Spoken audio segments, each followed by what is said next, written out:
I'm Claire Parker. And I'm Ashley Hamilton. And this is Celebrity Memoir Book Club. The podcast where, listen here, Sonny boy, if you don't want to hear your grandpa's stories from the old country, then, I don't know, disrespect your elders and go somewhere else. But if you say, wow, I want to know everything that old guy has to say, but I don't know if I can listen to it in the way my grandpa tells stories because they're really long and I'm on a schedule, well, lucky for you, we're here to tell you the stories in half the time. And if you do say, well, I want to respect my elders and listen to that whole book or read that whole book, boy, oh boy, go do it. Enjoy it. But then we'll be back here afterwards to discuss it. And of course, Ashley thanks all of our 5-star reviewers at the end of the episode. And speaking of, Ashley, if you were a celebrity and you were to write last week's chapter in your memoir, what would it be called? Oh my God. Last week's chapter would be called, have people been drinking tea this whole time? I've gotten really into tea. I've been drinking a lot of tea. And let me tell you what, ever since we met the people from Donna Tea and I learned that I've been making tea wrong my entire life, I've been on a whole new tea journey.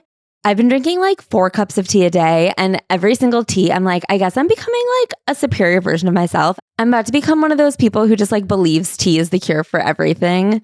And I've been drinking teas for everything that ails me. And I don't know if it's worked yet because it's been 3 days.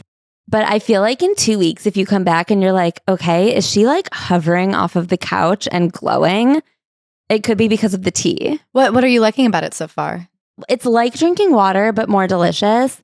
And then I like that it says things that will help you on the label. You like the Snapple fat cap aspect of a tea? Yes, I do. But it doesn't feel like a Celsius where I'm well, that can't possibly be true because it's herbs. I believe them.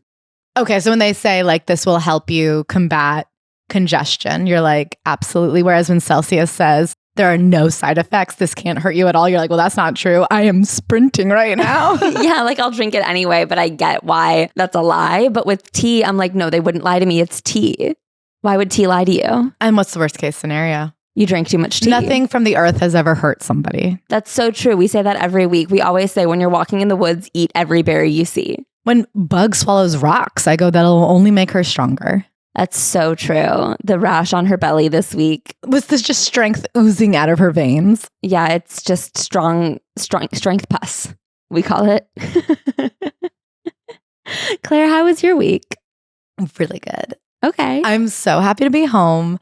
I feel so connected to my neighborhood. I had a sip and sweep on Sunday and I met all of my neighbors. Do you want to say what a sip and sweep is? It's where you take a little sip of something. I had coffee. Some people had Prosecco and you sweep your stoop.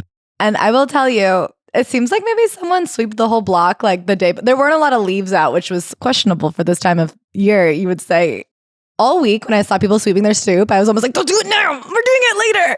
In the mornings, man, I'm saying hello 3, 4, 5 times a day. I love saying hello to my neighbors. I always run into neighbors in the park and I just love being have a great week. It's so fun. I have this older neighbor who I always see on my way to get coffee. And when I came back from Australia, he saw me and he goes, "You've been hiding from me." And I was you noticed. I hadn't been hiding from him. I had been traveling, but I'm really excited. I'm home for a lot of weekends in a row, which I'm thrilled about. Next weekend, I'm babysitting little baby Bug and my parents' dog Bailey, and we're going to have a cousins weekend. It's going to be so And it's cute. Halloween, so they're going to be Salt and Pepper, and Mac has a bunch of friends coming down from Canada, so it's just going to be a full house situation. I hope someone bakes cinnamon rolls so I wake up to the smell of it. It won't be me, but maybe Mac could. I hope he hears this. It's going to be coming out 2 weeks from now, but I hope he reverse hears it so he knows about the cinnamon roll plan. And I'm just feeling very toasty and home. You know what I mean? Home is where the heart is, baby. And my heart is full. Oh my God, beautiful. Yeah. I've just been really enjoying this unseasonably warm weather, which definitely signifies the end of humankind soon. But listen, the path to hell is paved with beautiful October days. Ain't that the truth? Should we get into this week's memoirist? Speaking of beautiful October days, I bet he likes them. Okay, it's Al Pacino. Ever heard of him? I have to tell you, this book was a struggle. The first 120 pages took me 6 hours to get through. That was the pace at which I was reading. And then, I don't know what happened, but my heart was pierced by Cupid's bow. I'm in love with him. If he at 82 years old or whatever the fuck he is now came to me, I'd say, I could see why you should be a father again. I would bear him children. Famously, one of the oldest fathers on record. Did you see what he said recently about his son? No. That they don't live together, but he texts him sometimes. The 3-year-old? 18 months. Okay. He's texting. But I get it. I really loved Al Pacino in this book, and I'm excited. It was an interesting book of like vignettes. I didn't feel like I was reading a memoir. I felt like I was a young documentarian who like got access to an old star, and he just sat there telling stories from the playground. And I was like, well, this is great, but I don't know what the fuck I'm going to do with it. Do you know what I mean? Yeah, I guess I feel like when someone is older and they write a book and they have their whole life to look at, and you can either like have a point. I feel like a lot of people write a memoir with a point they want to get across, like Gina Davis. I kept thinking about where her effort throughout her life was to like speak up for herself and to like stand strong in the fact that she is like a very impressive and intelligent woman. Whereas I think this book, the point was, I'm very old and I have a lot of stories to tell, and I've got to tell them somewhere. And some of them were phenomenal. I would actually say almost all of them are phenomenal. They're they're an incredible collection of like characters and vignettes and like little peeks into the way of life that are so fascinating. He's been in so many interesting communities, even just like the South Bronx where he grew up. That being said, it's like dense. It lacks a forward momentum of plot that like keeps you drawn page to page. Instead, you read 1 or 2 pages, and because it's also disconnected, it's very easy to put the book down and fall out of what's going on. Feels like a box. Like it feels like a memory box, not like an album or like a story that you're flipping through. It feels like a box where you want to take like 2 stories out at a time, and then you can leave it, and they're really enjoyable. And I don't not recommend this book. I just think you wouldn't read it with a timeline. Yeah. I think it's like a great book to have by your bed that you pick up and read a page here, a page there. Yeah. And not in the same way that some books we read are like shitty, boring stories that we're like, that's a bathroom book. This is a by the bed book, not a bathroom book.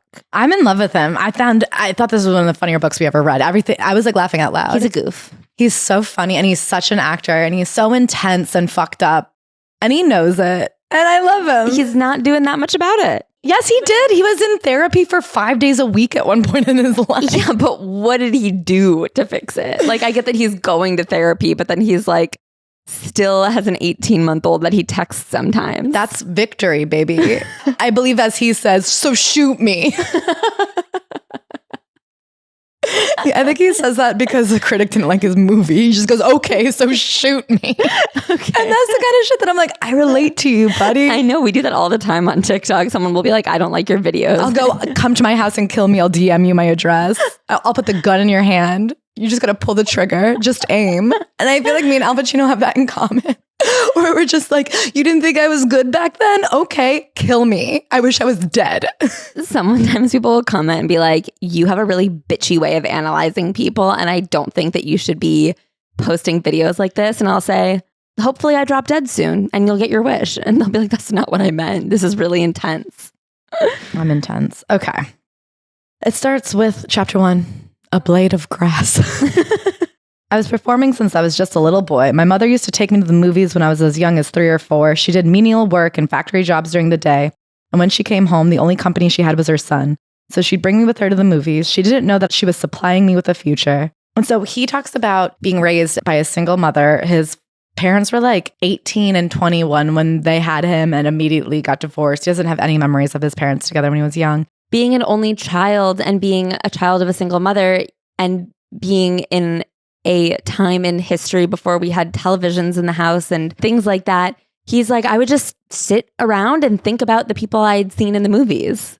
And he loved it. And she, I guess, treated him just like an adult. And eventually they went and lived with his grandparents in the South Bronx, his maternal grandparents. And he says, even though there were like a lot of Italian immigrant communities in the South Bronx, they did not live in one. And so he has a lot of stories that are very like your grandpa-esque about growing up. I guess it was like between the 2 world wars, I would guess. He finds out when he's older that for 8 months when he was younger, he was given to his grandparents and his mom was just like trying to make ends meet, trying to figure stuff out. He found out later that his mom dealt with a lot of mental illness.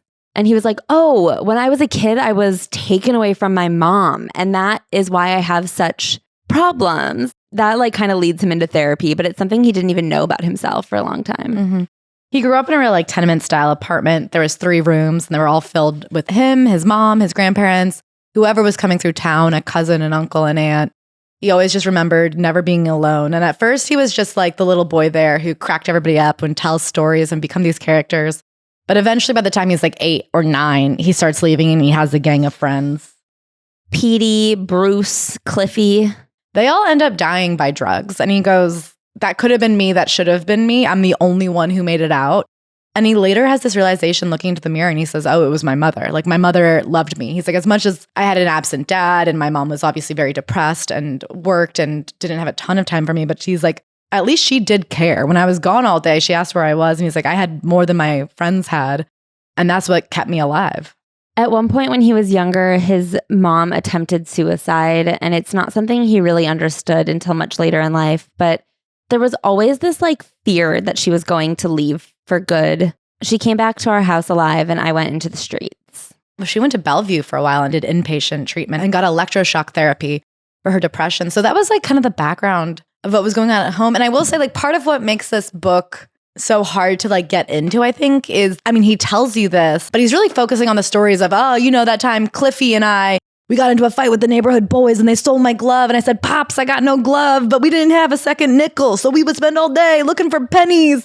And you're like, okay, but everyone in the town came running and watched your mom get brought out on a gurney because she tried to like kill herself. Do we want to delve into that at all? No, the glove. The glove, Claire. They would play this game where they would just lay on the ground with their hands reaching down into the gutters and hope to catch coins floating by. I think for hours and hours. People had patience back then, man. We got to get these screens away from these kids and throw them in a gutter. Yeah, they would just do shit like, I'll bet you a penny to eat that cigarette. But he says, somehow I always seem to be observing things. Only occasionally would I participate in them. All I knew was that with friends like Cliffy, Bruce, and Petey, I never felt helpless. And he had his grandparents who he loved. His grandfather, when they could afford it, would take him to the cheap seats at the baseball games. And he has this memory of going there and seeing the people closer to the field and knowing that they just like lived a different lifestyle than they did. And that was fine with him. He didn't have some like internal pull. He wasn't like, well, I got to get down there. I got to get in the expensive seats. Whereas his other friends were kind of desperate. And those friends died. Cliffy dies. They all die. It's so interesting the way he views life and the world. He loved playing baseball. And he says at one point he thought he'd become a professional baseball player.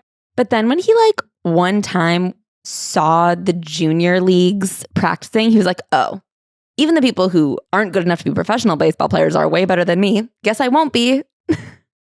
I mean, I want to just quote this section where he talks about later in his life, looking back and realizing what his mother did for him. He's remembering like being young and they didn't have doorbells or phones or anything. So when the kids wanted to hang out with Al Pacino, they just scream up his name. And he remembers being in the bathtub taking a bath and his mom being like, you're not allowed to go play with those boys. It's a school night. It's 9 p.m. Like, what are they doing at this time? I hate her for this. She is cutting me off from my connections to the world. These friends are the source of my identity. They are everything in my life that means something to me at this time. My mother won't let me be with them. I loathe her for it. And then one day I'm 52, looking in the vanity mirror at my face, fat with shaving cream, racking my brains for someone to thank in an acceptance speech for an award I'm about to receive. I think back to that moment and I realize I'm still here because of my mother. Of course, that's who I have to thank, and I never thanked her for it. She's the one who kept a lid on all this, who parried me away from the path that led to delinquency, danger, and violence, to the needle, that lethal delight called heroin that killed my 3 closest friends. Petey, Cliffy, Bruce, they all died from drugs. I was not exactly under strict surveillance, but my mother paid attention to where I was in a way that my friends' families didn't, and we all knew it. I believe she saved my life. Around 9 years old, he goes to meet his dad, who's just living on the Upper East Side. Or no, he's living in East Harlem. Yeah. And he has a new wife and 2 daughters, and he seems to be doing pretty well for himself. I think he's an accountant. He went to college on the GI Bill. His mother had kept him away from the father because the father had been like, I don't want anything to do with this, and only gave them $5 a month. And I think she was just very pissed and was like, we won't have anything to do with it. But he goes over one day and he sleeps in the house. And poor Al Pacino wakes up in the middle of the night and he doesn't know where he is. And he gets scared and he goes and wakes up his dad and says, Dad, I want to go home. And he gives his dad credit. He goes, that man got in the car and drove me home. He didn't need to in the middle of the night. But yeah, he said, my dad isn't such a bad guy. Look what he did. He brought me all the way home when he didn't have to. But I just wanted to get out. He was a stranger to me. And this is something that's subtle through the back of the book. He doesn't have many interactions with his dad, even till the end of the book. I don't even think he mentions when his dad dies. I'm sure his dad's dead, right? Yeah, I mean, Al's in his 80s. surely. But anytime his dad sort of reaches out to him, he's kind of like, yeah, I recognize now that my dad was trying to make a connection with me, but I just felt like he didn't know me. I didn't understand what he was doing, and I just would hang up. At one point, he gets a little bit into religion. He doesn't really care for it, and his family is not that religious, but his mom sent him to Catholicism class.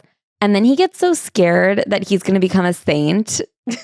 I was fearful that I was so good the Virgin Mary would come and make me a saint. I said, no, I don't want to be a saint. I got scared by that. That's the truth. So I never went back for my confirmation. I'm sorry, that's the funniest thing I've ever heard. Wait, the next line is the funniest thing I've ever heard. That, and because the nuns beat you for no reason. Imagine being like, no, I'm just like a really good guy. And in the whole God situation, what if I'd ended up the Pope? I don't want to drive that car. It's not cute. Yeah. He ends up performing in school plays and he loves it. He's having a lot of fun. And they love him. They're like, he's great at acting. But I somehow got a reputation for being a guy that you simply had to have in these school productions. I guess I must have been okay at it because a guy came up to me after one performance and said, hey kid, you're the next Marlon Brando. I looked at him and said, who's Marlon Brando? I mean, at this point, he's like 11 years old. I've never in my life heard of an 11-year-old you needed to have in a class production.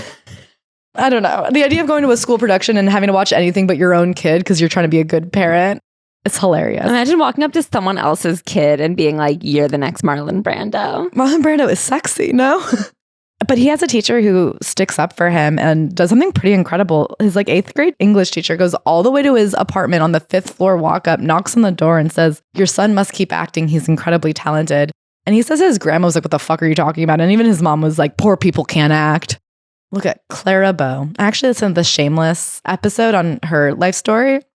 How was it? Really good. I really recommend that podcast episode. Anyway, he says this English teacher was like the first person he really remembers like sticking up for him and believing in him. And he gives her all the credit in the world and appreciates her.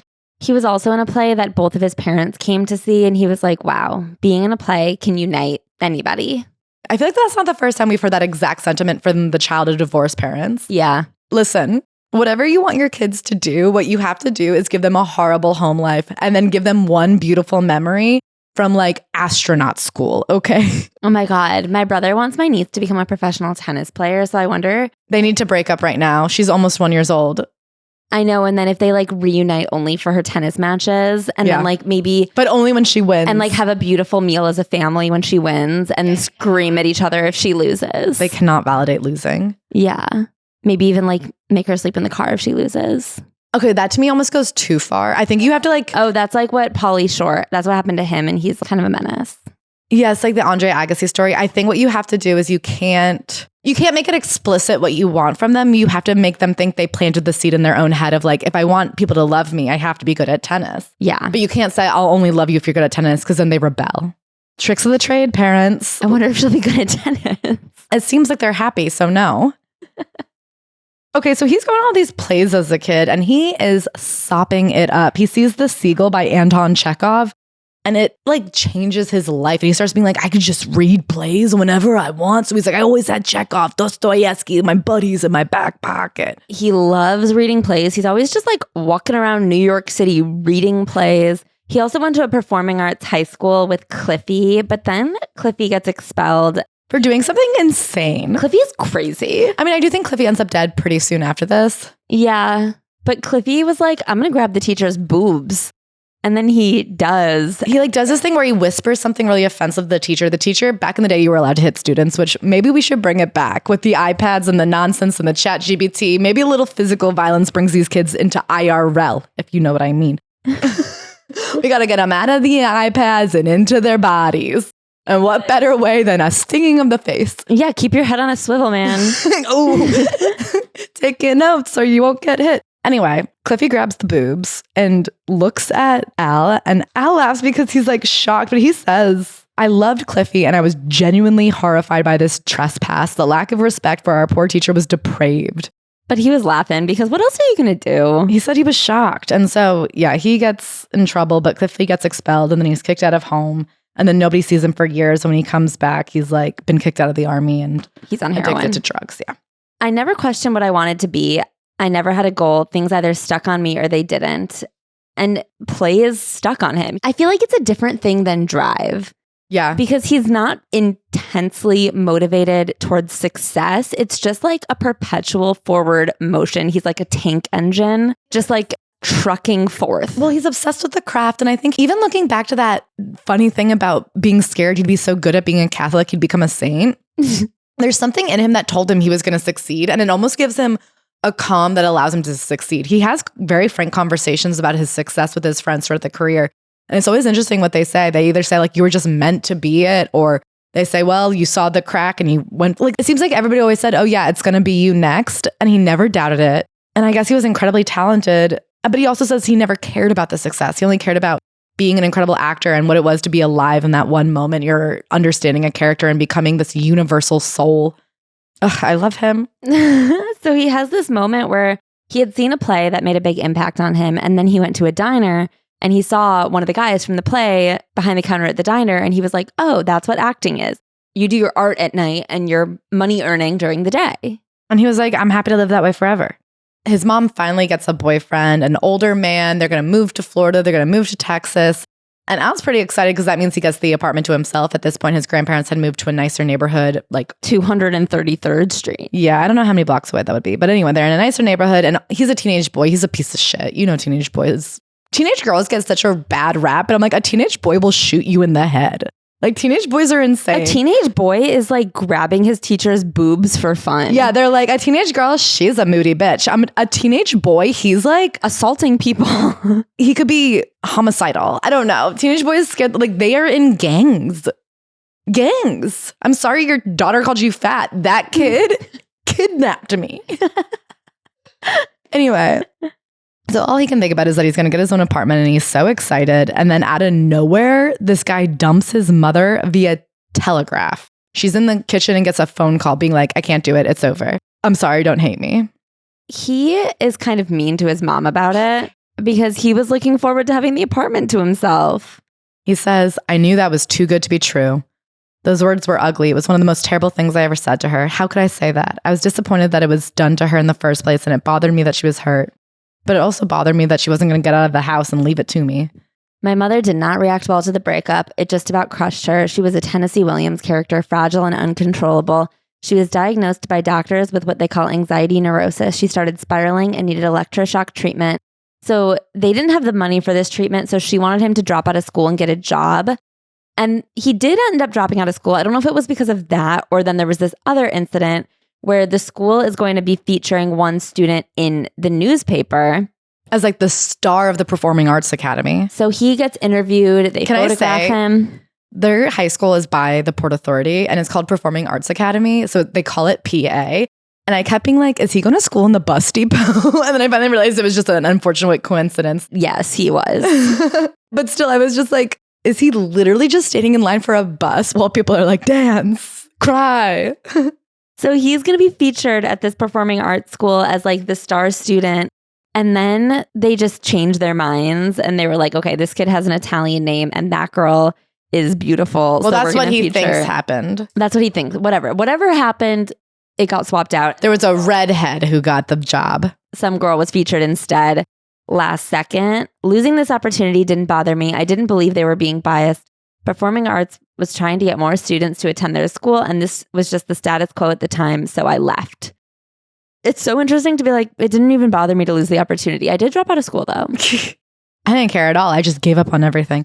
The thing is, he didn't give up on everything because he was like, I think I've learned all the acting at this school that I can learn. I mean, as we know, Al Pacino became an actor. Spoiler alert. But I mean, he wasn't even giving up like in his mind at this point. I think he was like, well, what else is there to do here? I could just go be in plays. Yeah. So he leaves. He gets this job at the Commentary, which is an American Jewish community and their magazine. He's like running errands for people like Susan Sontag and Norman Podhoretz. He enrolls in acting class at the Herbert Berghoff studio. And there's this guy named Charlie who becomes his acting teacher. And best friend and dad and older brother and alcoholic buddy. Yeah, kind of his everything, his whole world. But Charlie was like, okay, you're really good. Al Pacino obviously didn't have any money. So he does like errands for the school and like cleaning and stuff. He spends the next couple years taking acting classes, doing plays, and then just like doing a really bad job at every job. But he's like such an intellectual. He's learning about poetry and playwrights, and he's like reading everything, and he's like getting into the craft. He loves William Carlos Williams. He's just reading a ton, going to the library all day, reading all day. And then like he would walk up and down the entire length of Manhattan and just practice soliloquies out loud. Because he's like, nobody was down there. He would go on like the far west side, but back in the day when it was all factories and shipping and shit. And he would just like say things out loud and practice it. I'm sorry. I love him. I know. He was a mover at one point. How does an actor prepare? He carries a refrigerator up the stairs. It's so, I mean, we have so many comedy friends who are movers to this day. I guess that's like. I was like, wow, the more things change, the more they stay the same. But he was horrible.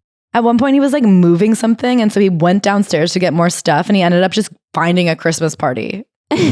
And he just went to the Christmas party. And his boss came in and fired him. And he was like, oh, man. And he just like doesn't show up to a lot of jobs. At one point, his grandpa got him a construction job, which was a big deal, a pretty hard job to get. And he just called his grandpa the morning of his first day of work. And his grandpa was like, nah, I know you're not going. But meanwhile, people in his acting class are like, listen, you're going to be a big star. And I said to him, I know, Charles, I know. And I meant it. Now, I'm not religious or anything, but I feel there's a spirit. You don't even have to call it God. In AA, they call it a higher power.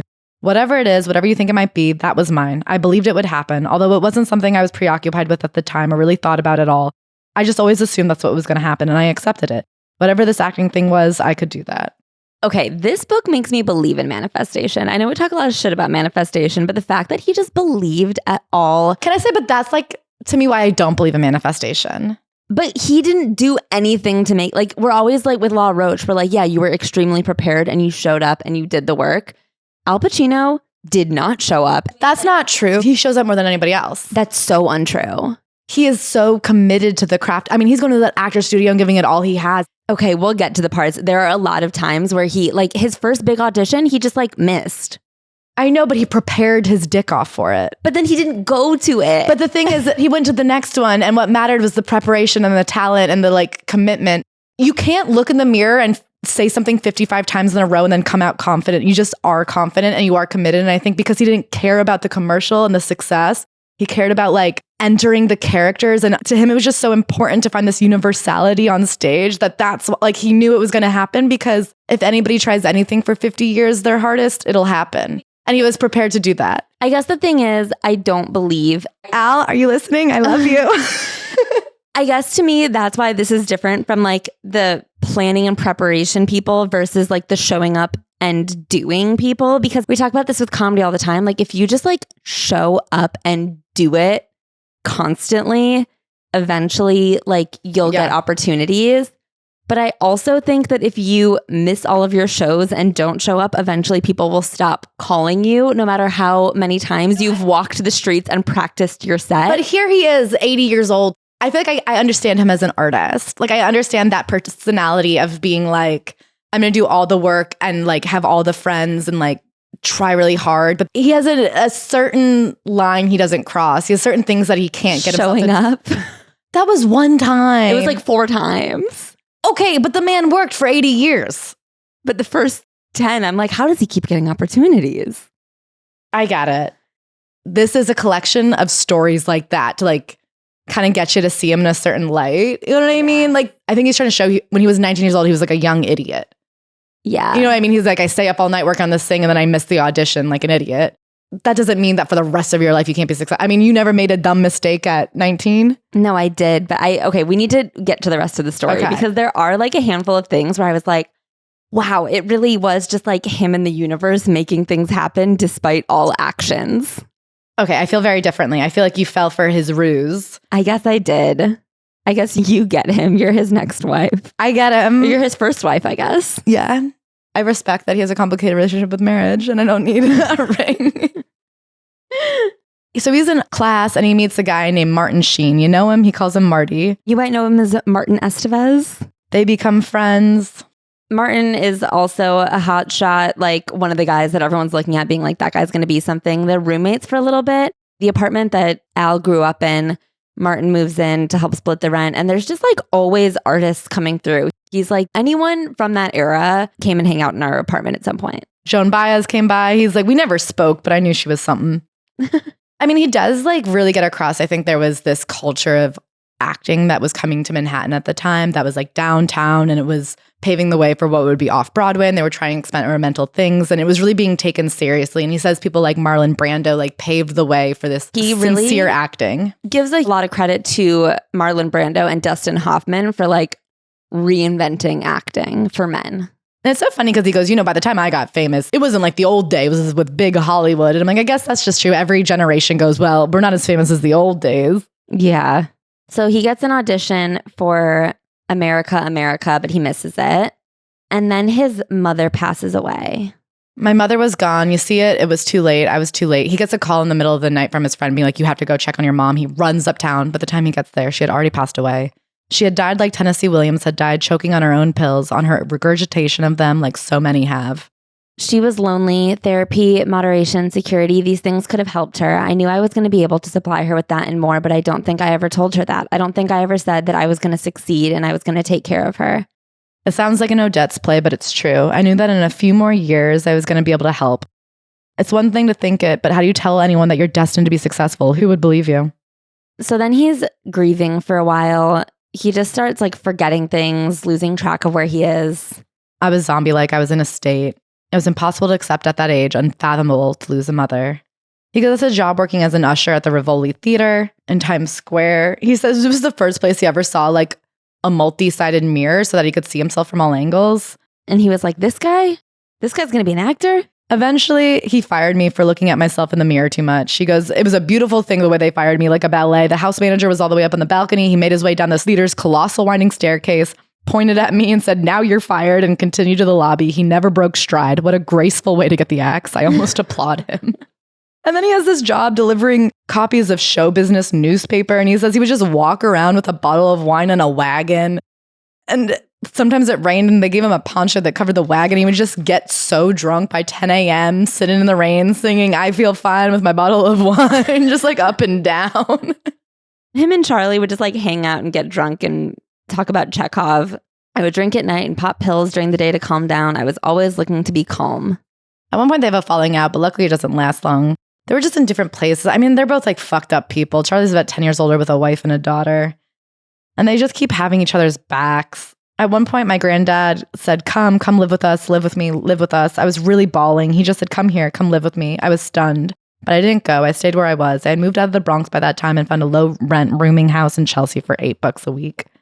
I had no education and no desire to have more. I was interested in one thing. I believed I was an artist. My grandfather passed away that year, which does happen when this kind of trauma hits, when a parent loses a child. He says that he was doing so badly at one point, he was making those show business newspaper deliveries and he just passed out. He goes, it must have been from the lack of food and the trauma of losing my granddad.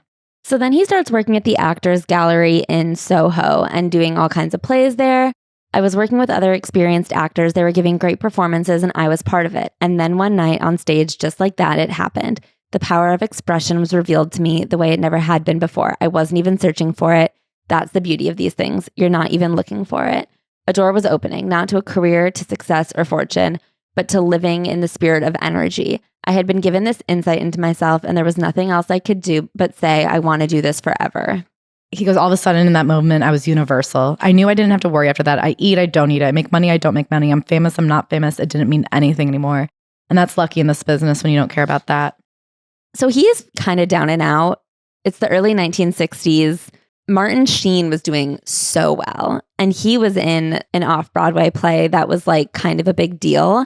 And one day they run into each other on the subway and Martin Sheen was like, will you do me the honor of being my understudy? Because he can tell that Al needs money. Al needs money. And he goes, I was just incapable of it. I wish I was able to because it was a way to make some money. But for whatever reason, I was distracted watching someone else do a performance that I would have to mimic. So then one day he gets called to be on stage. Like Martin Sheen loses his voice entirely and goes, you're going to have to go on. And he goes, I can't go on. I never learned the part. And this is what I meant. Like the second time, he just kind of like doesn't show up for something. But can I say, he had already done an off-Broadway play. Like I understand, this wasn't him being lazy. He just like as an actor and an artist was like, I cannot get up there and pretend to be somebody else, pretending to be somebody else. That's just not what he could do as an artist. I know, but I'm just saying in this idea that he was like preparing, except for the roles that he was getting paid to do. This was charity. This was not work. Okay. Martin Sheen was paying him out of his own salary. He was not even being paid to be there. Yeah, it turns out Martin Sheen was fully paying him out of his paycheck. He didn't even have a job at this play. But what I'm saying was, this to me is like greater than just the things in front of him. This does feel like universal. It does feel like manifest. Like he's not showing up and getting the work done to like make sure he survives to the point where he can succeed. Like things just keep swooping in to take care of him. Not things, the people he knows and has worked very hard around. Like these are all people he knows from the actor's studio that like have watched him be talented and worked hard and are kind of just having each other's backs because they know it's a tough road. I guess I just think like that doesn't happen for a lot of people who are also working hard. They weren't as talented. At 25, he becomes a building superintendent. So now he has free rent, which is great news because he doesn't go to work. And then this guy, Israel Horowitz, does a play called The Indian Wants the Bronx. And this kind of blows the lid off. I didn't have a pot to piss in, no offers, no agent, no nothing, but I loved it. The play starts doing really well, and then it's going to open on Broadway. And the person producing it is like, I don't know, this Al Pacino guy. We're going to have to audition other people for the role. And he's like, what the fuck do you mean this is my role? And so he almost just doesn't go to the audition. And Charlie makes him. Mm-hmm. He's so stubborn about this stuff. Yeah, I will say he's stubborn, but he's not like he had been doing the play every night. I know. It's not like he was never showing up to anything. I know, but at this point, he's never had a real role before. So to be like, I won't audition is nuts. But he does audition. I know, because Charlie makes him. I had a beer and I went to the theater for my audition. He gets it in the first 30 seconds. They're like, oh yeah, no, you're really good at this. See, I guess that's where I think you're falling for the bit. Charlie did not make him do it. He went to his friend and complained and was like, I'm not fucking doing this. But he goes, come on, you got to go do it. And he goes, okay, fine. But like with everything he does that, I guess I didn't fall in love with it the same way you did. Like I like him and I think he's fun and kooky. Yeah. But I don't like love that about him. I'm not saying I love it. I'm just saying I don't like this idea that he's just some like lucky duck. I think that that's inaccurate. I think he was like an intensely talented, dedicated actor. He didn't like the bullshit of like some people who haven't been here for the play show. Like he invented the character. He originated it off Broadway. And now some guy with the money is going to be like, well, let's see if you're good enough. You're allowed to be like, fuck you. Yeah. You're going to show up to this thing that's been working, that I've been working really hard on. And you're going to say, but I don't know if you're like a money maker. You know what I mean? Like you're allowed to be a little like annoyed. I get annoyed with this charade because I think it's created such a negative impact on younger artists who think they're artists and aren't. Like the people that we talk shit about all the time in comedy who like think they're too good for the rigmarole, who think they're too good for like all of the annoying parts of the business. Mm-hmm. Like I think it's because they hear stories like this and they're like, see, Al Pacino didn't have to deal with this shit. I get that this is like better storytelling, but I personally feel annoyed by it because of my experiences with people who take this shit too seriously. Yeah. So they're doing the play. He's partying with his pals. He gets a girlfriend. I don't think I was a good companion to Jill. I was neglectful of her. I drank and drugged and she didn't. She had to deal with me when I did and I took her for granted. But Jill and I had a lot of fun together. He later is on Broadway with Jill's daughter, which is kind of a full circle moment. Jill Claiborne. People come to see him on Broadway and like he starts getting a lot of press. Someone named Marty Bregman sees him and he's like a real upcomer agent who's working with Judy Garland and Barbara Streisand. So he gets hooked up with this guy Bergman and he's like, look, I want to represent you and I'll take care of any finances you need. I'll help you. And he's like, I'm not going to borrow money from this guy, but it was nice to know someone believed in me. He says, I'm not going to make you a star. You already are a star. I'm just going to get you the parts. So he goes up to Boston for a little bit to do repertory theater, which is like a dream of his whole life. He like loves doing repertory theater. And he's in a play and he had come off this incredible run of everybody thinking he was incredible. And now he's in this play up in Boston and people think he's horrific. They said, if you can manage somehow to avoid Al Pacino, you're better off. He's the one thing that drags this play down. So then he just goes, oh, I gotta not read reviews anymore. Mm-hmm. He does see other reviews throughout his life, but like he can't take it too seriously. He goes, what? Some people just don't like you. Mm-hmm. That's that. He comes home. He lives with Jill on 14th Street between B and C. They had a lot of fun together. And then he starts getting into the actor's studio. Yeah, he gets called out to Los Angeles for a project and he hates LA. He goes, oh, I'll never go there again. Yeah, him and Jill have to break up because she wants a husband and a baby and he knows that's not for her. But I could express with the actor studio, it's not a school. It's a place for people who are already professional actors to come and develop their skills and not be charged money. To go on in front of a moderator, that could be anyone from Lee Strasberg to Paul Newman to Ellen Burstyn, and an audience of your peers and get their criticism without being lambasted or having it turn mean. A place for actors, directors, and playwrights to interchange with other artists. Then he gets nominated for a Tony for Tiger. He doesn't think he's going to win. And he says, if I do win, I want to say thank you for this. It's a great honor. I'm reminded of my grandmother in the South Bronx when I grew up. Every day she'd look at me and she'd say, in Italian, Sonny, anche un crentino può vincere un Tony, which translates to, remember, even a schmuck can win a Tony. And Marty goes, don't do that. Sure enough, they announced the winner and they called my name. Rest assured, I went with a more traditional speech. I was such a faker up there. So then there's a guy who he worked with on the play where he was understudying for Martin Sheen and didn't show up. And the guy, like, because he's won a Tony now, calls him to see if he has any work that he could give. And he's like, fuck, now that I have anything to my name, people just want stuff from me. I don't think fame is going to be cool. So he first meets Francis Ford Coppola when Mr. Coppola calls him up and says, come on out to San Francisco. I have a movie I want you to work on. It's about a college professor who has an affair with his student. And he goes out to this place called American Zoetrope in a big building, basically an above ground bunker where he was surrounded by a mixed crowd. If my memory is correct, I think I saw George Lucas and Steven Spielberg there. Martin Scorsese and Brian De Palma were also a part of this group. And he's like, they were these young radicals who came from the 60s and were about to bring movie making into the 70s. So he goes out there and they work on this movie and nothing comes of it. But then he gets a call from him a few weeks later and he's like, hey, I'm directing The Godfather. I thought he might be fantasizing. What is he talking about? How did they give him The Godfather? And then he goes, and I want you to be Michael Corleone. And he goes, I thought now he's gone too far. I started doubting whether he was on the phone at all. Maybe I was the one going through a nervous breakdown. So the book, The Godfather, had been a big hit and everyone was kind of buzzing about the movie version. And he's like, how is this young director? How does he have the movie? And then I just get offered the dream role. This feels psychotic. And turns out it was. The studio did not want him in the movie. They thought somebody better could do it. Yeah. In the meantime, he does his first ever movie and he finds out he fucking hates how they make movies. He's like, you just sit around all day and try to do things over and over again. This isn't fun at all. He like does his lines, but he goes, I had no understanding of what the fuck I was talking about, what I was saying. It went on film, my first film credit. So then he does The Panic in Needle Park. It becomes a huge success. He's very proud of his work there. It's about two young heroin addicts. And then because of that, they're a little bit more serious about letting him play Michael Corleone. He has this crazy story where he was just offered the Panic in Needle Park role, offer only. And then the people who were writing it came to see him do a play he was doing at the time. And at the time he was very nervous because he had just gotten the role and he didn't know the words very well. So Joan Didion and Nick Dunn and John Gregory Dunn all show up and he literally goes to the audience and says, you guys have to leave. Which is like a crazy thing to say to people who have just cast you in your first ever movie. People say I take risks and I don't want to sound like I'm boasting up here, but when something's up, I don't care. And this felt that important to me. I'm a fearful person like everybody else is. And I don't do anything about a lot of things I should do something about. It's not the worst philosophy to say, whatever, let it go by, so what? But every once in a while, I'm talking decades, I say no, not this one. So then he's going back and forth with the studio.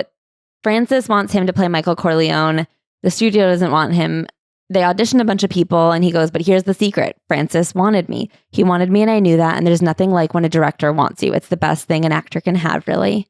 Also, the success of The Panic in Needle Park really helps solidify him as a movie person. Yeah. So they take him. He has this crazy story where he goes to get a haircut in San Francisco from like a real authentic Italian barber. The barber heard that we were making the film and actually stepped back, took it in and started shaking. We found out later that he had had a heart attack. What the fuck? So, of course, he gets the role. Spoiler. They start working on it. The scale of it was new to me, but at the same time, I felt comfortable there, so adapting to it was easy. So he is having a great time, but then rumor starts going around the set that the studio is getting dailies and does not like him. They want him recast. The problem is he's come up with this way of playing Michael that he's like, it's a slow, steady burn. And the point is that he starts out very like characterless and directionless, and then slowly, as you hone in on who he is, he like becomes the man he is at the end of the movie. But it takes the film. It's a slow burn and they're going in order. And so like all they're seeing is this like characterless schmuck. Now, what if they had fired me? Would I have lost out on something? Probably, but I've lost out on things before and recovered. I didn't consider it important to have a career. I never thought about careers. And they're seeing the dailies too. And at one point, he's like, oh, this is going to suck. Like he sees himself on screen and he gets the problem. On the basis of just that one scene, we were certain we were in the worst picture ever made. And when we'd finish shooting for the day, we would go back to Manhattan and get drunk. Our careers were over. We thought this is about him and Diane Keaton, former memoirist. So then he gets drinks with Frances and Frances goes, you're not cutting it. I don't know what we're going to do, but this is not going right. And Frances' head is also on the chopping block because he pulled so hard for Al Pacino that the studio is like, we're going to fire you and Al Pacino for ruining this movie. So then they rearrange some things. Frances denies that he did this like for the studio, but Frances shot this scene towards the end in the restaurant early so that he could send that to the studio. And that's like why things kept chugging. In that scene, though, he has to like jump into a car and he has no stand-in. So he does it himself. He misses the car and he breaks his ankle. I lay there thinking, this is a miracle. Oh God, you're saving me. I don't want to do this picture anymore. I was shocked by the feeling of relief that passed over me. Showing up for work every day, feeling unwanted, feeling like an underling was an oppressive experience. And this injury could be my release from that prison. At least now they could fire me. So they keep making The Godfather. They have him go in and meet Marlon Brando, who's like staying at a hospital. They have him go in. He's sitting on a hospital bed and Al is sitting on the other side. I had my lunch with Marlon in a modest room in the hospital where we were filming on 14th. He was sitting on one hospital bed. I was sitting on the other. He was asking me questions. Where am I from? How long have I been an actor? And he was eating chicken cacciatore with his hands. His hands were full of red sauce. So was his face. And that's all I could think about the whole time. Whatever his words were, my conscience was fixated by the stain-covered sight in front of me. He was talking gobble, gobble, gobble. And I was just mesmerized. What was he going to do with the chicken? I hoped he wasn't going to tell me to throw that out. He disposed of it somehow without getting up. He looked at me in a quizzical way as if to ask, what are you thinking about? And I was wondering, what is he going to do with his hands? Should I get him a napkin? Before I could, he spread both his hands across the white hospital bed and smeared the sheets with red sauce without even thinking about it. And he kept on talking. And I thought, is this how movie stars act? You can do anything. When lunch was over, Marlon looked at me with those gentle eyes of his and said, yeah, kid, you're going to be all right. I was taught to be polite and grateful, so I probably just said thank you to him. I was too scared to think of anything at all, but I should have said, can you define all right? I mean, I love that you're like, what the fuck is this guy doing? I mean, this was his hero. He loved Marlon Brando, and he was still just like, what are you doing?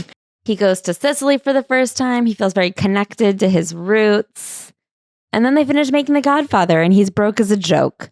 Okay, sorry. I have one last story that I love so much is...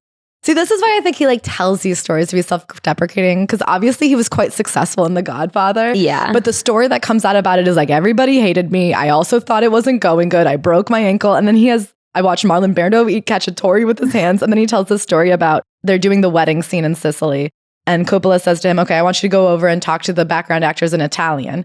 And he goes, I don't know Italian. He goes, okay, well, make it up because there's going to be no noise. So it doesn't matter. Just go over and like mime it. And he goes, and then after you mime your Italian, I want you to dance the waltz. And he goes, well, I don't know how to dance the waltz. And he goes, well, I don't care. Just dance it all. And then he goes, after you dance, I want you to get in the car and drive away. And he goes, I don't know how to drive. And he's like, what do you know? He's from New York. Frances exploded. Why did I ever hire you? What can you do? Okay, so as Ashley was saying, not only did he not have money, but he somehow owed money. Yeah, because right before he'd done The Godfather, he signed on for this other movie that he just didn't want to do. And so... Well, I think he just couldn't do it because he was doing The Godfather instead. The Godfather like hemmed and hawed. And so then they keep suing him. And he's like, please stop. He's like, please, I have no money. I just want to make art. Stop suing me. It's so stressful. And then they go, okay, here's what we'll do. If you want to make a movie, we get a first look. And he's like, that's it? And he goes, okay, deal. So then The Godfather is finished and he doesn't even want to see it. He'd seen a rough cut and then he was like, I can't watch it with people. I'm too stressed out by this. So he does not watch it at the premiere. He just goes to a bar to have a couple drinks. He like recently watches for the first time. He goes, you know, sometimes I'd flip on the TV and there it is. And I'd watch the end of it, but I'd never watched it all the way through. He goes, that's a good movie. We should watch it for the Patreon. Have you seen it? I have. I've seen all of them at one point, but I haven't seen it in like a long ass I haven't time. seen it in like 15 years or something. He does say like what he remembers of that night is when he goes to the after party and sees Ally McGraw, and he thought to myself, that is simply the most beautiful person I have ever seen. That was his takeaway from The Godfather. He also becomes so famous. Anonymity, sweet pea, the light of my life, my survival tool, that's gone now. You don't appreciate it till you lose it. The bitches love him. My reaction to success was to distance myself from the film and the performance I gave in it. He really rejects the concept of fame, and it does not do well for him mentally to do that. I gotta quote this. He goes, fame's a different thing today. People want it. They chase after it. They think it's like winning the lottery. To this day, I speak with acting students. Someone will invariably ask me, how'd you get to be so famous? I just say, I was in The Godfather, man. What do you expect? If you were in it, you'd be famous. Yeah, don't ask my man stupid questions.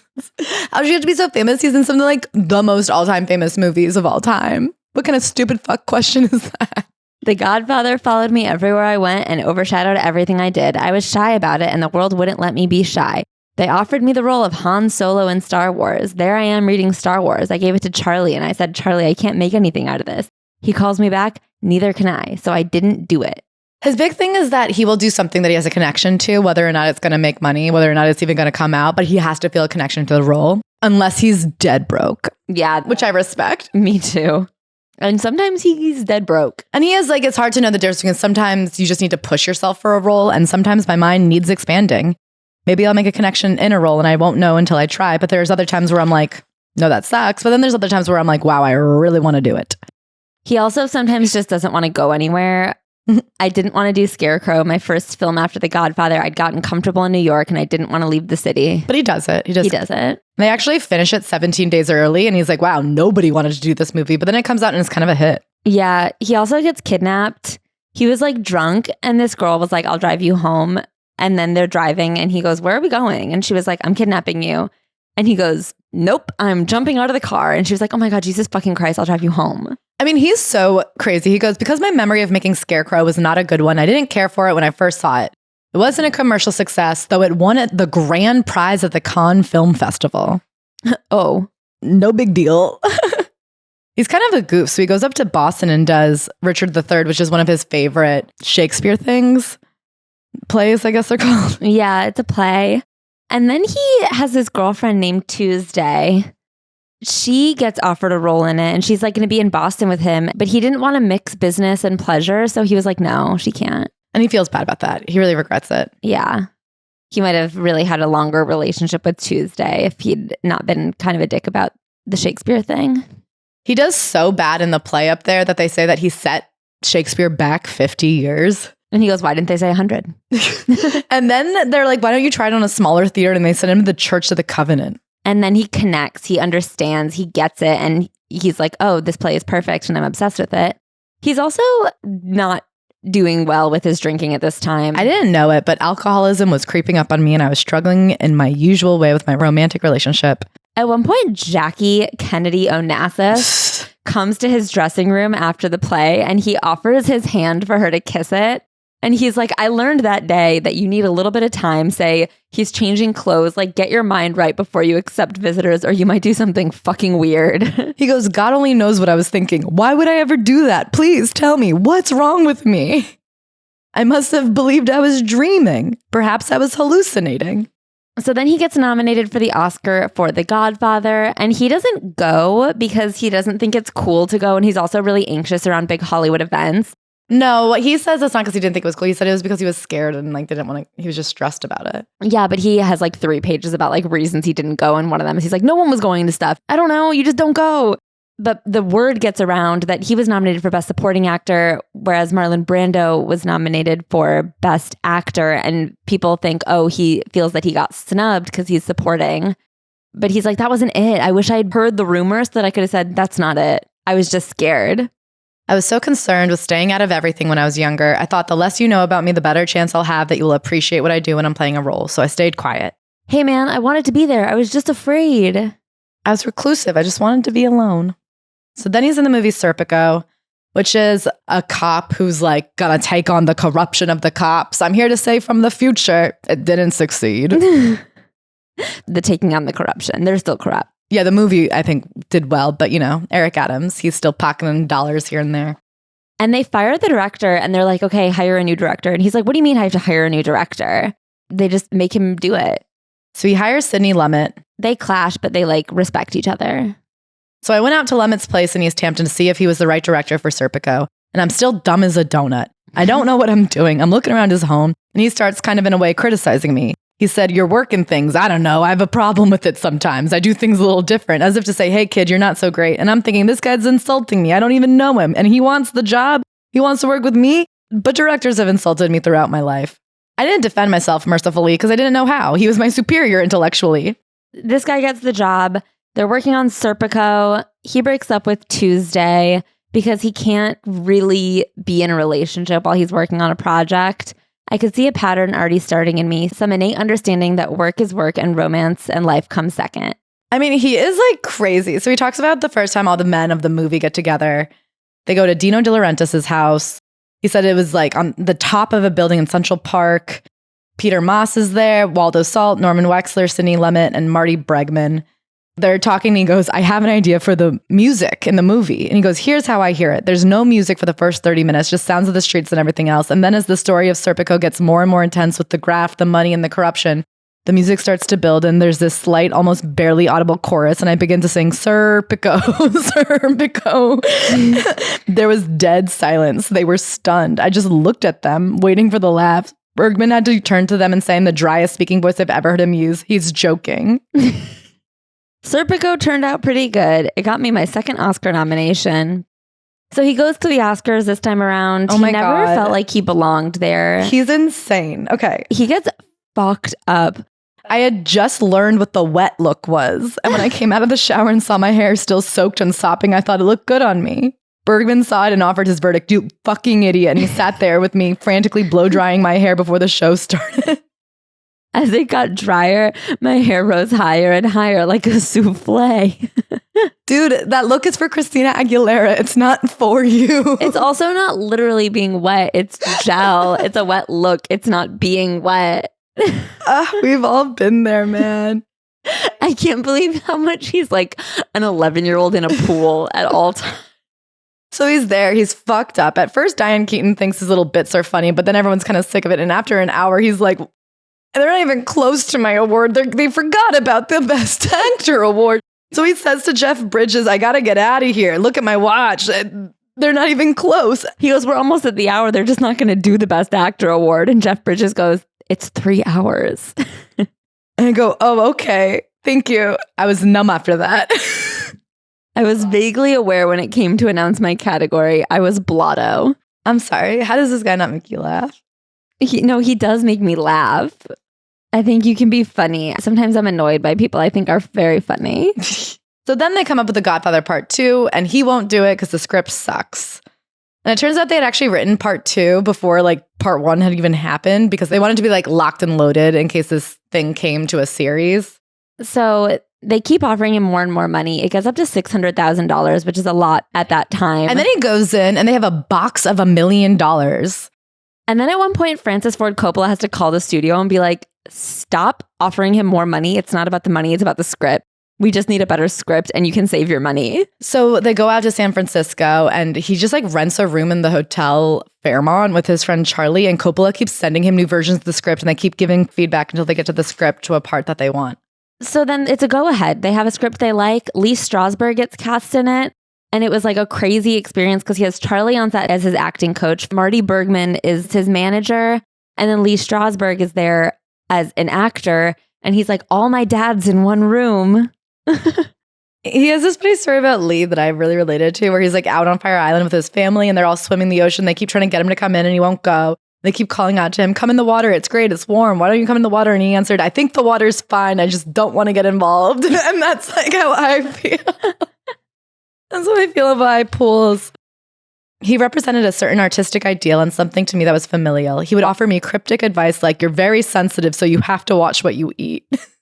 Imagine doing a scene and somebody be like, "Are you watching what you eat?" You're very sensitive. That's what I say to Bug all the time. That's actually so true.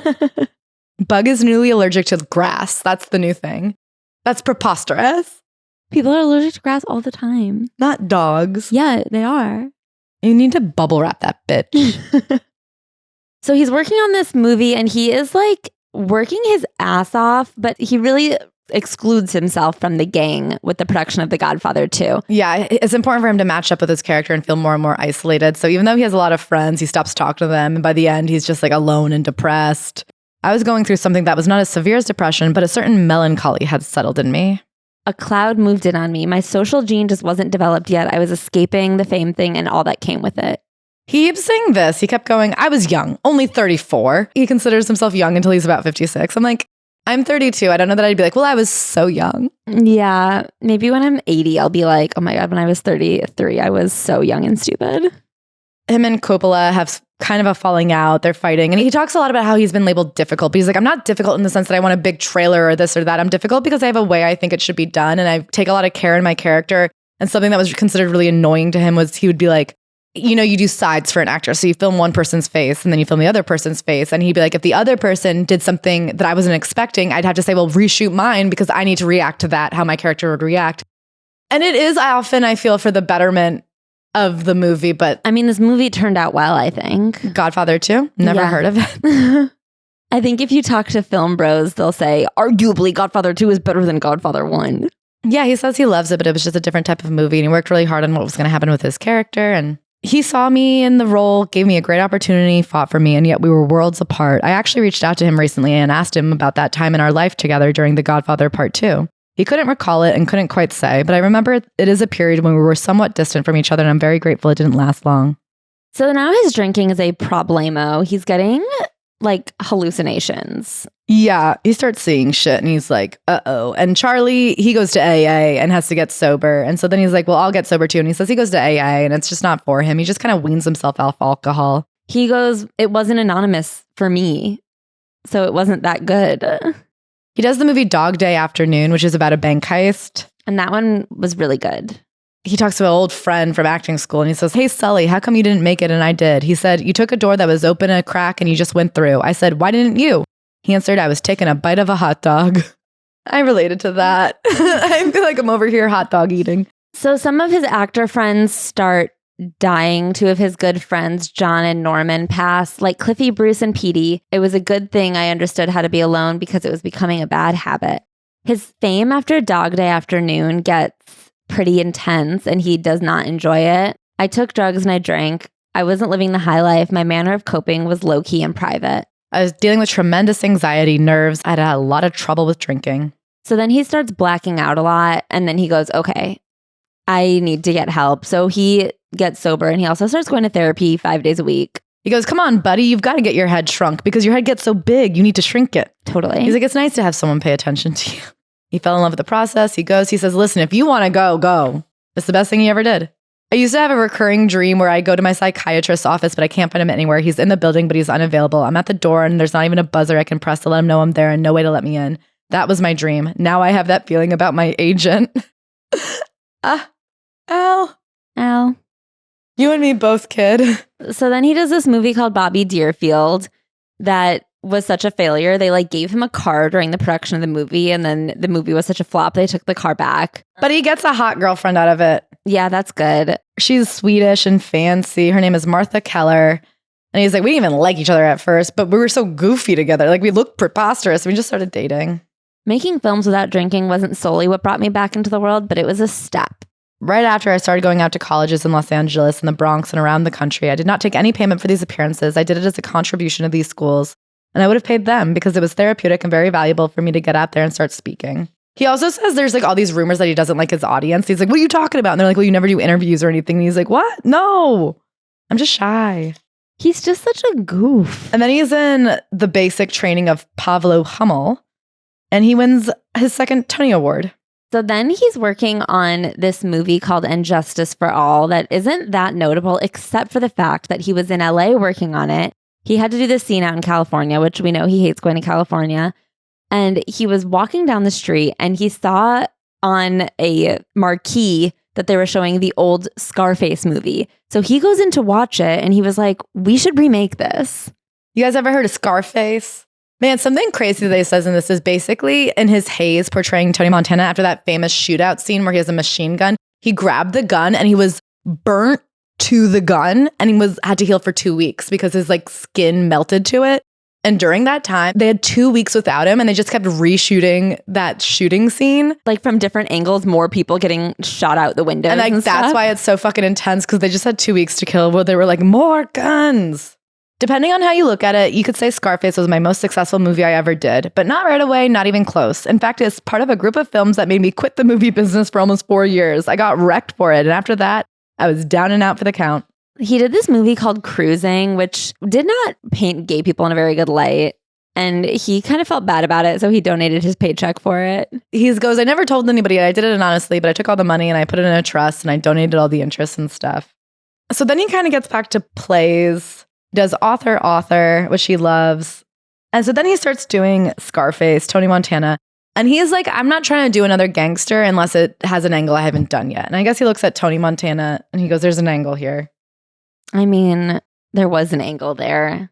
Oliver was energized with the political nature of our story. He's just not a writer if he's not being political, and the commentary that allowed him to make.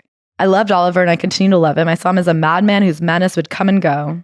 He also, again, is difficult on this film. The movie is going way over budget because it's explosive and insane. And then there's this scene that's supposed to be like at a fancy dinner. So it's supposed to feel like a very stark contrast. And they just shoot it in one of the nightclubs, or they wanted to shoot it in one of the nightclubs. And he like freaks out. He's like, no, it has to be in a tux at the dinner. It's so important that we have contrasting environments. And so like budget wise, they were just kind of getting wrecked. And he was very insistent on certain things that led to his reputation getting a bit sullied.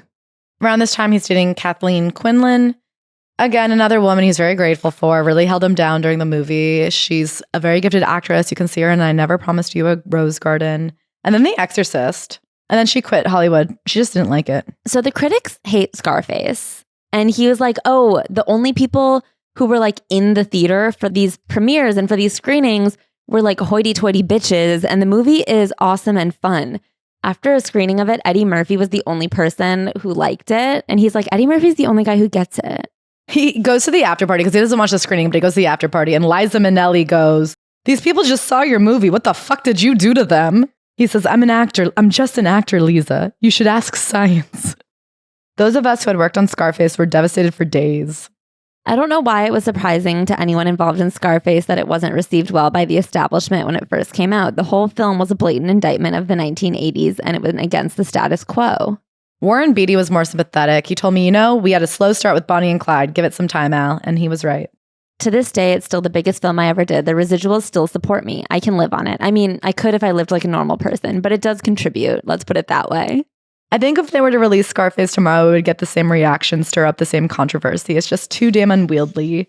That's all there is to it. He says they did a screening of Scarface for its like 25th anniversary. And even his fancy friends who said they hated it, they were like, all right, we get it. It's pretty good. I was out. My movie career was through. I felt trapped, creatively drained, distant from any connection to why I became an actor in the first place. So I quit. No notice given, no statement made.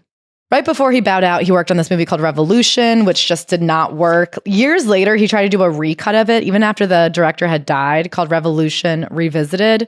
And he only showed it for a couple hundred people. He goes, with that really fancy screen and the gorgeous acoustics, there was something there in that one screening once after 20 years of recutting and millions more money put into it.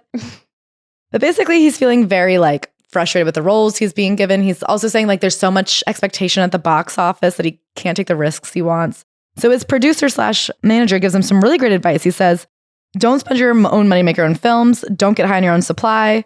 You don't go uptown to do this. You go downtown. You don't take your toughest and most difficult ideas that you're still trying to figure out for yourself, the itch that you're still trying to scratch, and put them in a movie that you're getting paid millions of dollars for. You take it away from those expectations and judgments, and you put it in a bag marked legacy. And you hope that someday somebody picks it up, opens it, and sees what's inside. You do it with your own money and you end up broke. A friend of mine said, what are you doing, Al? You're becoming an off Broadway movie star. That's an oxymoron. But it didn't matter. If I was a painter, this could be one of my many sketches. A kind of practice where I would get to learn some of the fundamentals of filmmaking that I hadn't picked up as an actor. I'm too old to go to film school and I'm not going to college. I don't need those credits. I'm just playing with ideas and I'm not putting it on the main stage. As a matter of fact, I'm putting it on any stage, just an outlet for myself. When I stepped away from working commercially, I went back to plays. I've come to realize that when I do my own things, nobody goes. The avant-garde influences that I was brought up with never left my brain. When I'm left out on my own, that's just what seems to come out. It's a drawback. So he's doing these little projects that are very niche. He like writes and directs and stars in his own movie and just like no one really notices. He does this thing called The Local Stigmatic, which is a play that he was in his 20s. He's like, I didn't get it then, I get it now. And he's doing that as a movie. He's doing a couple other projects. Meanwhile, he's dating Diane Keaton. He says one day he was editing The Local Stigmatic and he hears this laugh. And he goes, we hung out together and after a couple of months, we decided to get together. She was in Baby Boom. And he goes, I loved that she was so much more successful than me. She was doing her thing and I was doing mine. And we were just having a lot of fun.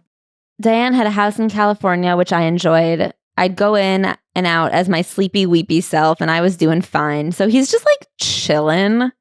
I think that this was years. Yeah, and finally, people are on the street being like, Al, when are you going to get back into plays? I got to see you on the big screen.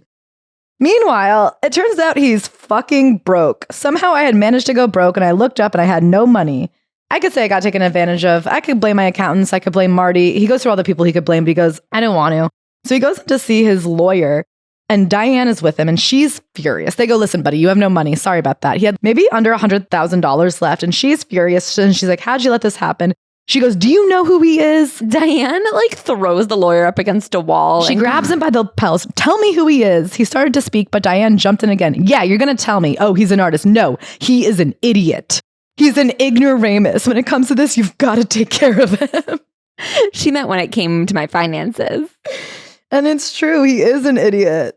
So he goes and does The Creditors. I can do anything now. I don't have to be rich and successful or famous. I know I have this. It's the appetite to do this. It'll serve me regardless. When you have an appetite, you'll find a way. I'll wait and I'll find my people. And then Diane was like, you've got to get back into the movies. You can't just keep bopping around like this. She says, there's no going back. You've been rich too long. And that is true. He keeps on being like, I don't know. I didn't need money. I didn't need success. And I do believe in his heart he feels that way, but he never stops spending money like he's rich, and so he does need to go earn more money. So Diane finds him a script. The script is called Sea of Love.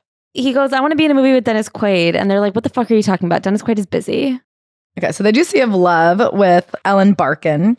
And it fucking is gangbusters. It makes $100 million out of nowhere, he says. And he goes, I didn't have anything on the back end because they knew that I was poor, so they took advantage of me. But it got him more work. It got him back in the action. And then they go, okay, we're going to do a third Godfather. And he was like, wait, what? Why? And then they showed him the script and he really liked it. But then they couldn't get any of the actors back, really. So then he hated it. Like, he loved the way the original Godfather Part III script ended with Michael Corleone dying on the steps at the Vatican. And then Kay runs up to him and goes, are you dying? And he says, no. And he goes, I loved it. One last lie to Kay. But then they had to change the entire movie because they couldn't get a bunch of people. Then he's in a comedy called Dick Tracy. Oh my God, he also works with George Hamilton on The Godfather 3, who is my dad. Did you know that? George Hamilton? Yeah. As your dad? Well, he's the other Ashley Hamilton's dad. Good stuff. Then he does Glengarry Glen Ross with our friend Alec Baldwin. Obviously, that's a huge success. I think he even wins an Oscar for it. This is when he finally goes, you know what? I think I should embrace success. This year, he gets nominated for 2 Oscars, one for Scent of a Woman and one for Glengarry Glen. I don't know why I can't say it. I think it's like I think that's on You're purpose. Supposed to not be able to say it? I think Mr. Mamet. Zoysia's dad? Yeah. He loves a tricky name. That motherfucker. I decided I'm going to take this seriously. It's time. I'm going to take some sort of responsibility and receive the moment with grace, too. So he hires a publicist and agrees to like really properly engage in award season. And it works. He gets an Oscar. He also has his first child, Julie Marie Pacino, born October 1989. This first kid really doesn't make much of an impact. I don't even know who's the mom. So he talks about winning his Oscar, and he can't go out and party because he has a movie he's filming the next day, Carlito's Way. And so he has to get straight in a private jet to go back to New York to film. So he's alone in this jet with his Oscar. He goes, it was just like the old days, pulling that red wagon full of show business newspapers along 7th Avenue in the rain, swigging Chianti and belting out I Feel Fine with my bottle of wine. But in that moment, on that plane, a feeling came over me. It was tantamount to what I experienced when I just got the Actors Studio as a kid. I was standing on a subway platform where I got into one of those arriving trains and turned around and watched the doors close. I saw my reflection in the subway car window and I thought, I'm an actor. I'm a member of the Actors Studio. Sitting by myself on that plane, a feeling of resolve came over me. It was a profound gift and it's hard to describe. I guess that's what it means to feel good about yourself. You sort of don't know why, but you do. I also like what he says in his Oscar acceptance speech. This was his 8th Oscar nomination. So he'd lost 7 times. And he went, you ended my streak. That's funny. He's a funny guy. What happens when you win an Oscar after 25 years in the business? Not much, to be honest. He's like, yeah, you make a little bit more and the roles come in, but the roles were coming in. Yeah. So he does Heat, Donnie Brasco, Devil's Advocate, Any Given Sunday, The Insider. He starts doing a lot of movies again. He talks about being compared to Dustin Hoffman and Robert De Niro. He tried to work with all of them a bunch, but it didn't always work out. He does Richard III again on Broadway. And then he tries to do a movie. He gets really excited about this film project he wants to do called Looking for Richard, where he performs Richard III intercut with other artists and actors and people talking about what that play means to them. And he loves it and he edits it himself. The making of Looking for Richard was great for me. I was never happier. I had fulfilled a personal vision. And when it was done, after 4 years of full immersion, we had to sell it. Oh, there's the rub. My God, was I in for it. Looking for Richard got some recognition, but its failure to thrive hurt me, frankly. It wasn't just a disappointment. It was a life-affecting thing. He says nobody liked it because it couldn't be nominated for an Oscar category because it was neither a documentary nor a straight fiction. But he goes, it was a film. If it has something to say, it's a film. I know there's a difference between documentary and fiction. Well, this is a little bit of both. So sue me. Shoot bullets through me. You can't do anything different in this town. I learned a little, forgot a little, and moved on. No use crying over spilt Shakespeare. I'm sorry. That's my husband. Sue me. Shoot bullets through me. You can't do something different in this town. That's Claire's Shakespearean monologue. It's really good. If fucking Al Pacino can't put his own money into something and have somebody put it on Netflix. It fucking kind of shook me a bit where I was like, because he talks about going to a party and no one there had even heard of this movie. And he goes, I'm Al Pacino. And I like starred in and produced and directed a Shakespearean interpretation. And no one at this showbiz party even knows what the fuck I'm talking about. He says one of his friends that he knew did see it, pretended he had it, and he was like, you saw it, motherfucker, admit you saw it. That's what I love, is he is such a goofy, like, intense, pissed off, toxically masculine dude from South Bronx being like, you saw my Shakespeare movie and it was really good, just tell him. I worked so hard on it. He's always trying to put movies up, and he says now actually he'll rent out theaters and put on movies that he just thinks should get more attention from all of the old greats, just to like educate the people. Al, if you're listening, I think you should come out with a syllabus of movies you think are important for people to see. I think that's a really good idea. Al? Patchy. He also does some more Broadway where he plays Shylock in The Merchant of Venice. He loved that, but he said a lot of people were nervous about like doing something controversial because of the anti-Semitism. But he goes, Jews thought it was good. And this is when he works with his old girlfriend, Jill's little sister, who was like a daughter to him on stage. I think it's her daughter who was like a little sister to him on stage. Sorry, that's what I meant. Jill's daughter, who was like a daughter to him. Yeah. No sisters involved, all daughters. Unfortunately, Jill passed away while they were in production, but we lived through it for the entire run. Okay, so then he goes broke again. Well, first he has twins, boy-girl twins, Anton and Livia. That's nice. My psychiatrist warned me not to move to LA, but his baby mama wants to live there and he wants to be by his kids. These are kids that I think he's raising a little bit more. And he talks about how much LA fucking sucks. He's like, first of all, nobody parties anymore because they're scared they're going to say the wrong thing to the wrong person and ruin their career, which does happen, but makes everyone a phony and you lose it on the human experience. The human experience is getting drunk and talking shit to somebody's best friend. And I have done it. And I agree. It's so true. He's like, yeah, people leave parties at like 10 because they don't want to have one too many and then make an ass of themselves. And it's like, well, then what is there to talk about after? No one's talking about a party where no one made an ass of themselves. What are we going to go home and go, really pleasant time at the director's house last night? Boo. So then he goes, at this time, I was spending $300,000 or $400,000 a month, which is a lot of moolah, and I wanted to keep active, so I did some films here or there. He did Ocean's 13. Then he asks to like see his financial situation, and then he goes on this really extravagant trip to Europe, and he comes back and he goes, wait, why do I have more money? I just spent so much money. He goes, we flew to Billund, Denmark, where Legos come from because my son and daughter were really into them. We even stayed at Legoland Hotel where there's everything made of Legos. You haven't lived till you've seen the Mona Lisa made out of Legos. Talk about really going overboard. I was just doing it because it was possible to do and the kids were involved in it. And he gets home and he says he has this accountant who's kind of like a dick and he never even meets him in real life. He's always sending like a henchman. And so he's with this like young, fresh out of college guy who's going over his finances. And he's like, and I don't ever even look at my finances, but I'm going, how is it that when I left for this expensive trip, I had some money in the bank. And when I came back, I had even more than when I had left, even though I spent like maybe $1 million on this trip. And he says the boy who's like going over his finances with him, the accountant assistant, like his eyebrow goes up. And he's like, in that moment, I knew something really bad had happened. So then he goes to a lawyer. Oh, he's also been working on this movie called Wild Salome, which is stars Jessica Chastain, fresh out of Juilliard. Mm-hmm. And he's been spending a fuck ton of money on that. He has a bunch of houses. It turns out he's spending $400,000 a year landscaping a house that he doesn't even live in. Literally, the landscaper makes $400,000 a year. He goes, I had 2 cars. I was paying for 16, it turns out. He's paying 23 phone bills. And he's like, I don't know where the phones are. So he goes to a lawyer and he goes, I think something really bad is happening. I've never despaired. I remember saying, well, I'm alive. Anyway, as you can imagine, he was absolutely in a giant Ponzi scheme. He had no money. He was so fucked. And he goes, but I couldn't let anybody know. There's almost nothing worse for a famous person. There's being dead and then there's being broke.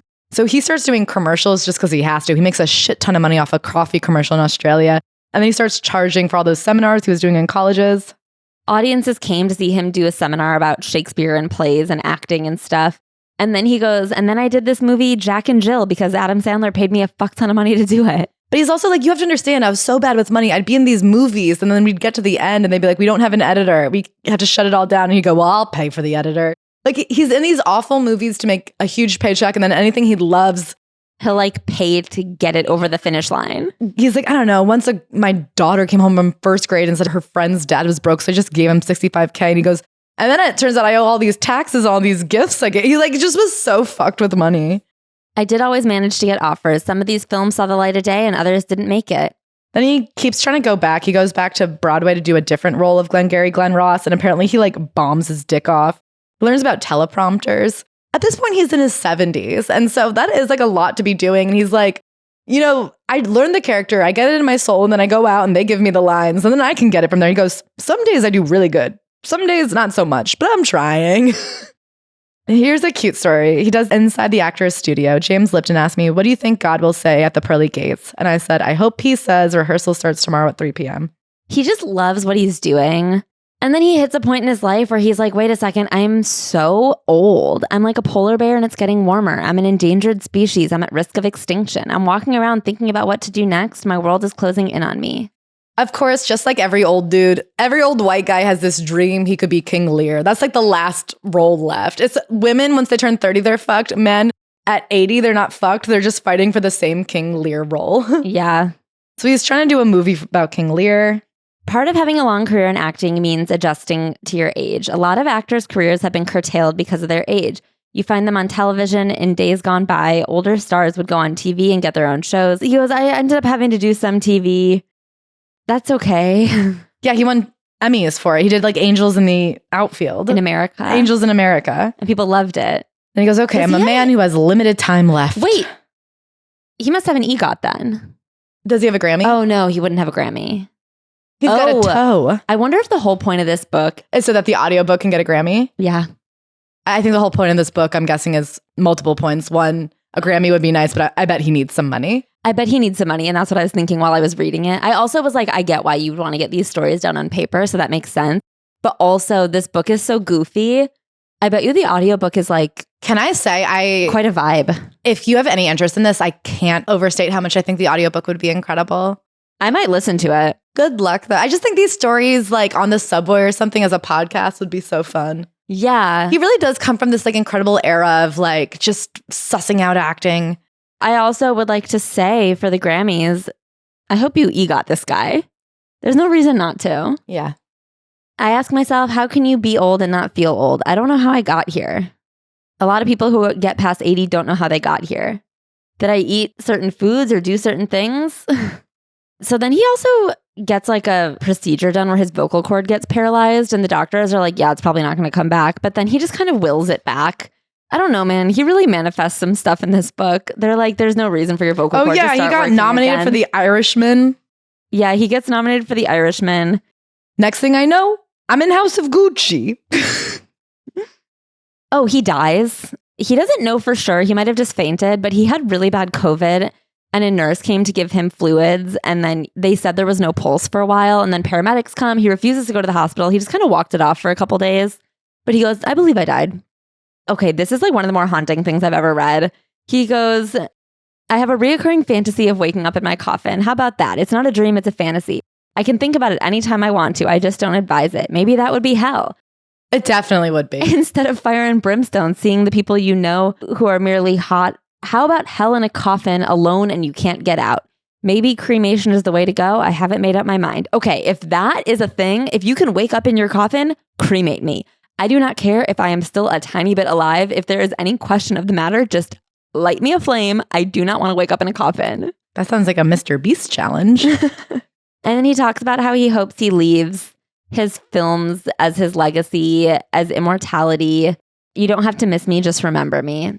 In a strange way, I'm more famous now than I ever was. Famous in a different way. Not so much because of the work I'm doing, but through my associations with various people and appearing in certain things from living in Hollywood. So he was in a couple movies that people really talked about, The Irishman, Once Upon a Time in Hollywood, and House of Gucci. And he goes, writing this book, I'm learning a lot about myself. I never knew what the fuck I was doing. He reflects on his life after leaving his hometown, after leaving the block, and his friends who never got out. I can't stop going back to those early days. I never imagined I'd still be looking back on those events, let alone how much I would imbue them with a positive energy. And he talks about older people he knew when he was younger and how they would look back on their lives so fondly. And he goes, well, now I'm doing that. Now I look back on these memories and I just don't want to forget them. He gives a lot of credit to the people who helped him along the way, which, he really did need help along the way. He didn't know what to do with money. He didn't know what to do with showing up places. Like, there was a lot of help he needed. And he found people who could provide that for him. This life is a dream, as Shakespeare says. I think the saddest part about dying is that you lose your memories. Memories are like wings. They keep you flying like a bird on the wind. If I'm lucky enough, if I get to go to heaven, perhaps I'll get to reunite with my mother there. All I want is the chance to walk up to her, look her in the eyes, and simply say, hey, Ma, see what happened to me? I hope you do. Al, I love you. I really like him. I just had questions. Listen, I'm not going to sit up here and say, I hope he's a Supreme Court justice. I don't know. With our Supreme Court justices, I think he would actually be a lot better. Yeah, he has a whole part when he talks about when he's in Dog Day Afternoon, that character has both a wife and also a lover who's trans, or what we would now call trans. And he's like, I don't know, man. I was in the West Village. People like people who are different than me. It just is what it is. Who cares? And he goes, I don't like to make statements about stuff. He goes, they're attracted to people different than I am. That's just what's up. Anyway, I love this book. I don't know that I would call it I don't know. I think it's an important companion piece. As someone who has not really seen many Al Pacino movies and did not come in a specific Al Pacino fan, and honestly wasn't expecting much because I think of him as a gangster guy, I was very much taken by these short stories. And although it was a bit dense to read in one sitting, I was very enamored and entertained. And I don't know that it's the deepest look into somebody's soul, but I think I got a real sense of him. And I would have 1,000 martinis. I would die to just have a drink with him. I guess he doesn't drink anymore, but whatever. Yeah. He's going to die fucking anyway at this point. Let the man have a drink. I think he is a lovable kook who maybe hasn't been lovable to everyone who's known him throughout his whole life. I definitely bet you that there are some exes in his wake who are Jesus fucking Christ. But no, I'm glad he's not my dad. I'm glad he's not my husband. But I respect him. I had a good laugh. He makes me laugh. I think he's a really interesting person. And I think he wrote a really interesting book. Well, I think he lived an interesting life and was... But I also think that this book as a work of nonfiction is really interesting. I just think reading it as a celebrity memoir was hard. Yeah. But I also want to give it credit because there's so many books like this where they're here's the behind the scenes scoop. And so many times I'm who fucking cares? He was telling stories I genuinely cared about. I think one we left out is for The Godfather II, they go to watch it and the scene is so dark that everybody's well, this sucks. And just the amount of times that everybody in The Godfather saw parts of it and went, well, The Godfather's gonna fucking bomb. Well, the dark scene they did have to reshoot. It was too dark. Yeah. But so, somehow he has these stories that are so interesting and funny to me. Yeah. Which other people have not been able to do. So all of my hats off. I liked him as a not Al Pacino fan. I think if you were an Al Pacino fan, this would be an important book to you. Yeah. How fertile did we say the soil? I would give it a 4.5. Okay. And a 5 out of 5 to our 5-star reviewing wormies.